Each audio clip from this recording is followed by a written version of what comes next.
It was cool. I got to my ship on December 4th, and on December 11th, we left for 2.5 weeks to go to Puerto Rico and do drug op training, and we were hunting submarines. And this was 1 week on the ship, and I'm like, I'm in heaven.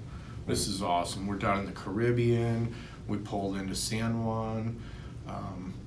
There's a Bacardi factory down there. That's all I remember.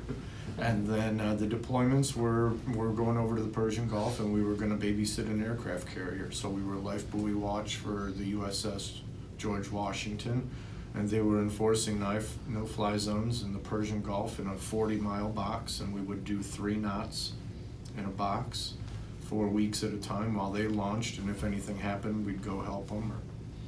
And that's how both deployments were. We got to pull into a ton of ports in the Med. I mean, it was beautiful. We were at the 50th anniversary for D-Day with all of the navies sent a fleet, and everywhere you could see there was just ships representing every single country. And then we had cross-nation training, and we had our Navy SEALs land on Russian vessels as a simulation, and then we had Russian special forces land on our ship, and that was kind of like Three Stooges skit compared to the SEALs. When I got home from the Navy, and I didn't really learn how to be a dad, and alcoholism was kind of starting to, really grab a hold. In 2001, I tried to re-enlist after 9/11. I tried to go back.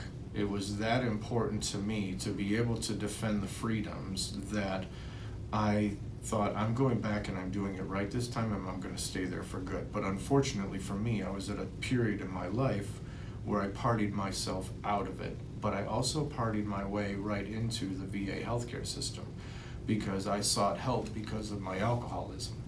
And I ended up at the VA in Chillicothe and went into a 21-day inpatient program that they said, get here on Tuesday. And I said, I can't do that. I've got big plans.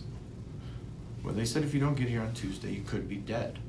And I thought, that's just the craziest thing I've ever heard. And it was crazy enough for me to seek help through the veterans and the VA healthcare system. So I owed them a debt of gratitude. And then I was able to use my GI Bill. Later, after I got help for my alcoholism, I learned how to use my VA benefits and use my GI Bill, and went to Akron and studied social work and substance abuse counseling, co-occurring disorders. So I get to help all these resources now because of everything that I got to do with my Navy career.